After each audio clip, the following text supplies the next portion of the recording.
All right, so just want to take a moment here and I was thinking about some of the things in the past and pretty funny situation happened. It's been years ago. So some of y'all on my channel know I have an older brother that actually has a pretty big YouTube channel right now. If you haven't seen it, Survival Living. He's got a lot of good information on there. One of the interesting things about my brother, and he'll probably kill me when he see this video, he used to sleepwalk when we were kids. And I mean, it'd be bad. I'd move chairs and stuff around in the kitchen just to mess with him when he was asleep. He'd be walking into the kitchen, grabbing food, things like that. Well, uh, there was one time, I guess he was probably 18 or 19, something like that, maybe. And he was wanting a haircut. And instead of waiting to get his hair cut, I guess he woke up one night and decided to cut his own hair. It had an electric razor with a little clipper attachment for sideburns and stuff. Well, apparently he shaved his head that night, and it was bad. I mean, it looked like a manged up dog. It was pretty bad. We'd got up for work that morning, and we worked at a welding shop. And I got up, was in the bathroom getting ready for work, and I'm looking, and there's hair everywhere. And I couldn't figure out where it'd come from. I'm like, what in the world is all this hair? And I was like, well, I guess he gave himself a haircut.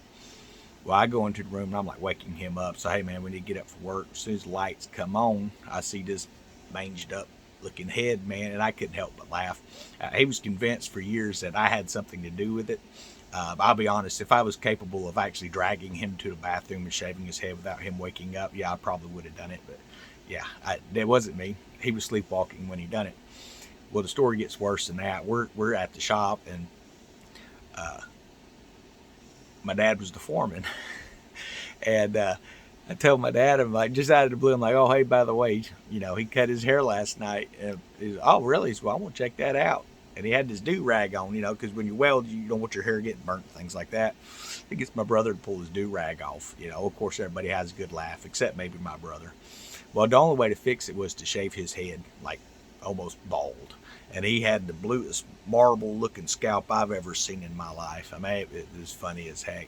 But yeah, so he may not like that funny story being told, but I've got a million of them. And I'm going to start adding some random memories and things like that I've had. I've done some stupid stuff growing up. I don't think I've ever slept walk and shaved my head before. But it was just kind of funny. I wanted to share that with y'all.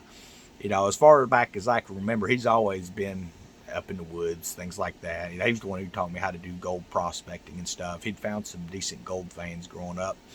We're talking like kids. He'd read books and things like that, and learn a lot of different stuff about outdoors. And he went through this Bigfoot phase, and I do believe there is a Sasquatch creature. There's too many sightings, too much in history to dispute that. But I remember I'd went out in the backyard and it was pretty muddy. So I'm making this Bigfoot footprint using my own foot as a model because he'd learned about something. It's something to do with, like, I think they call it dermal ridges or something like that. Kind of like a fingerprint, but it's on your foot. And I wanted to make sure that was in there. Well, I come out and I'm like, hey man, there's this big track down in the bottom of the yard. So he comes out, checks it out. He's excited because it's got dermal ridges and things like that.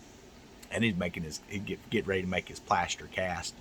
He'd got into like doing forensic science and things like that. He was really studying up on that, how to do fingerprinting and stuff. He learned a lot of stuff. I've learned a lot. Being over the years. Just from the stuff that he's picked up. But he's explaining all this stuff to me. Well, I finally explained to him, that I was the one who done it, which didn't really help the situation because the plaster casts and things like that, they cost money. But yeah, so we've always kind of done weird stuff like that. He'd borrow something. Let him ride his go kart that I had one time. Well, it didn't. You couldn't use the brakes on it. Otherwise, it would just tear it up. Well, I didn't explain that part to him, so he hits the brake. It wraps the brake rod around the tire, bursts the tire, and all. He's like all over the road with this thing. And of course, me, I'm like, hey man, every time you borrow something, you tear it up. But we was younger. He was going out doing something. I don't know if he's going on a date or what was going on, but he was wanting to borrow my car. I had a Corvette back in the day, and I was like, well, that's fine, but you got to wax it, wash it, condition the leather and all that, bring it back in on the full tank. Well, he goes out. Well, the distributor module failed on the car. Stuff happens. Of course, then you got to give him a hard time. But I kind of felt bad for him because it seemed like he walked to our grandparents' house, and that was a pretty good walk from where that car stopped. But I guess never really cut him much slack on things like that. But growing up with a younger brother, I'm sure it's not been easy. I'm always breaking one off in his butt. Picking on him, making goofy comments and stuff. He'll do videos trying to be serious. Y'all probably have seen. If not, I'm sure he can direct you to the link or something later if you ask about it. But he's trying to do a serious video, and I hadn't really messed with YouTube much. The whole time he's trying to be serious and do this serious channel, I'm cracking jokes, just being a goofball and things like that. But I figure rather than mess his videos up when he's being serious about this stuff, maybe I can just start sharing some of those memories here. And trust me, there's a lot of memories, a lot of stuff he probably don't want to come out. There's not quite as embarrassing as some of the stuff like the hair cutting and things like that, But being as I'm sharing memories, I also have a nephew. He watches this. Jacob, love you, man.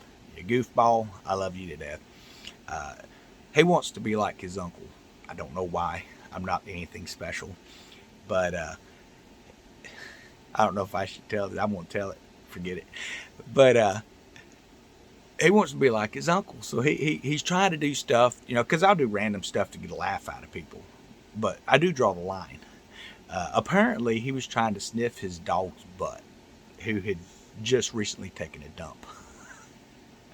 And I heard this story from his mom. So, yeah, I think he's fixed to get married and all here pretty soon. So I hope his fiance sees this.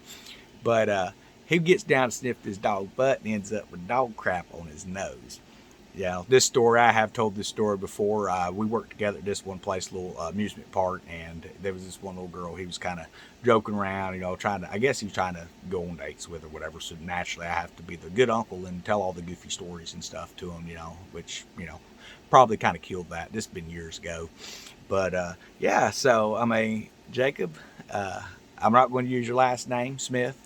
But, it's pretty, oh, wait, did I just say that? Yeah, but anyway, I hope you enjoyed that story. We'll get more of this stuff going later. But everyone have a great holiday season. We got 5 days to Christmas. And it's been kind of rough here. I get exhausted this time of year. I don't sleep very well. And it's been one of them things that's been ongoing for, 11 years now. But it takes time where you just have to step back, and you have to start trusting in God to get back into your prayer. And unfortunately, life happens and we all get busy and things like that. But it is very important anytime you're facing anything in life, loss of loved ones and things like that. Or, it could be anything, loss of a job. Right now we got all this pandemic stuff going on, and people are losing jobs. People don't know where their next meal's coming from, things like that. But it's real important you learn to just stop worrying, step back and trust in the Lord. He's going to make everything, it's going to work out. It may not always be in our timing. It may not always be in the way that we expect it to happen. But, everything is going to be okay. Everything's going to be fine. There's going to be a day of completion that comes for each of us. Each of us who actually put our faith in the Lord and asks Him, to save us. We're not just talking about saving us from just sin, but saving us from ourselves as well. We're supposed to die to ourselves every day. I added a little serious stuff on here too, but I love my older brother. I love him to death.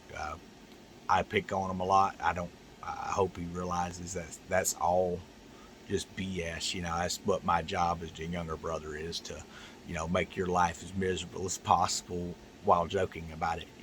Maybe it's not always a good joke, but, I really wish back in those days we had cell phones and things like that available like we do now, or at least if I'd had a Polaroid camera, I could post some of them videos up. But yeah, he had a real bad habit of sleepwalking. He really did. We was camping up in Maryland with some cousins, and I think it was like 10 miles away. He'd walked to some guy's house way down. I don't know how far it was, but it was a heck of a walk. He crossed a creek and all kinds of stuff. He don't even remember it, but he's like soaked in water and all. He wakes up at somebody's porch, man, and in the middle of the night, they're calling my aunt and uncle's house. My parents go out to pick him up because he's been sleepwalking. So I don't think he has sleepwalking issues anymore, Maybe he does. I don't know. Hope not. But if I ever catch him out here shaving his head, I'm definitely going to videotape it. I'm not going to wake him up. Worst thing you can do is wake someone up who's sleepwalking. Apparently they get violent. I don't know. I never noticed that he was violent. I do know I moved a kitchen bench in front of him one time when he was going. I guess he was sleep eating. I don't know what was going on, but he was in a refrigerator, and I walked in and I'm like, hey, calling his name, and he didn't respond. And like, I guess he's sleepwalking again. So I just slid the kitchen bench back. He turns around. I guess he's going back to the bedroom, and he just stumbles into the kitchen. He wasn't happy, but hey, it is what it is.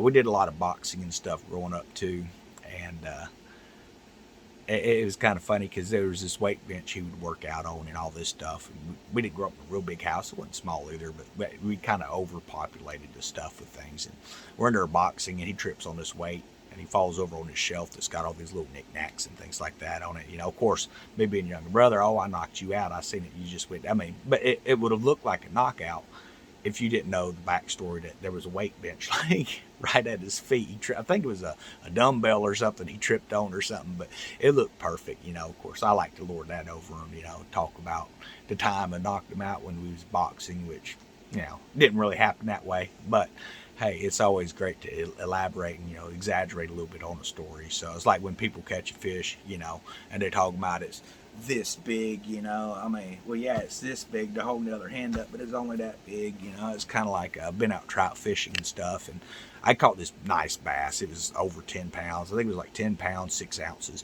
Largest bass I'd ever caught in North Carolina. Of course, I've got the big head. Dad and I go out to Cherokee, and we're out trout fishing, doing some fly fishing and stuff. And I've just been ragging on about this bass I'd caught for like a month. And we get up there, and he catches some nice sized trout. He about drowned in the daggum river. He slipped on a rock, and the waders filled up with water. He ended up getting out. He found his glasses, got his new pole, and still had a fish on it. That's type of fishing he does. I don't know what it is. Something will happen, but he's always got a fish. Me, on the other hand, I catch a fish. I'm not kidding you. It was like maybe that big. I don't even know how it got on the hook. Yeah, it looked like a miniature rock bass or something. It had to have been a baby, little bitty thing. And I'm like, well, I caught one, and he comes up and he's got a trout. And I'm like, well, how the heck? And he's explaining the story because he is soaked. I'm like, are you sweating? I mean, we're out here. It's kind of wintertime, man. How are you so hot? It's because he'd fell in, But yeah, every time we go fishing, something would happen. We was doing some saltwater fishing out here in Florida. It's been years ago. And I had these old rods that I'd been using and stuff, catfishing, stuff like that in the river and all. And he comes up, and as soon as he casts out, man, the bell of the reel just comes apart. And we're trying to put this thing back together on the pier. And I'll be daggum if he doesn't catch, it's like a 36-inch bluefish. So he's got a fish on line. We're trying to get this rod back together, and he ends up bringing it in. And I'm going, wow, I can't catch anything. My rod's in good shape, not messing up and all, and I can't catch anything. But he throws out, the rod comes apart, or the reel came apart, and he ends up catching a fish. We've cast out one time, and before the bait even hit the water, a pelican sweeps down, grabs the bait with a hook and all. You talk about pain. I was like, okay, well, shoot. So I'm trying to want to get the hook out of the pelican. Got close, finally got it out, but I didn't get too close to the pelican. But this thing's like flying, and you're still attached with the reel. And it's like, well, you don't want him flying around with 100-foot of freaking line around him. That's going to really mess him up. So we got him down. It seemed like maybe I actually had to cut the line, but yeah, them things, they are not friendly. They don't like getting hooked. But is it my fault that he dove in on a shrimp bait that was heading out into the water? I don't know. But yeah, so just different stories like that. I think we'll start sharing some of those on here. I always like to talk about stuff that happened in the past, things that have happened recently as well. As far as look at some of the Bigfoot hair and stuff, or whatever that stuff was he'd found when he was on his camping trip. I don't know what it is.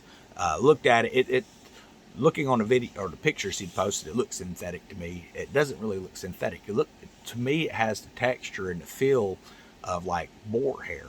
Actual wild boar is what it feels like. I've done a lot of hog hunting and stuff, and that's what it feels like, though I've never seen it so long. We've taken some close-up, looks, jeweler's loops and things like that. It's not synthetic. It's not plant-based either. So I don't know what it is. It's obviously some kind of a hair structure some sort of a fur the way that it looks. It doesn't look like human hair. You can look in at human hair with a jeweler's loupe and see the scales of how it grows. This is some sort of an animal fur, or or a hair that is very long. You can see the tubular formation of it. You can see the striations in it from the growth patterns. So I don't know what that stuff is. I think he's going to get it sent off and tested. It's kind of interesting, I mean, I've never been close to no Sasquatch, Bigfoot, or whatever, wild orangutan running through the woods, someone lost or something, or a chimpanzee. There's never any telling down here in Florida. People have got weird pets. You got people that they'll cuddle with snakes at night. Yeah, I'm not doing that. But anyway, everyone have a great holiday season. Merry Christmas if I don't get back on here between now and then. And, just spend time with your families, guys. And if you're feeling lonely and things like that, just spend time with the Lord. He's always there. He's always listening. Everybody have a good night.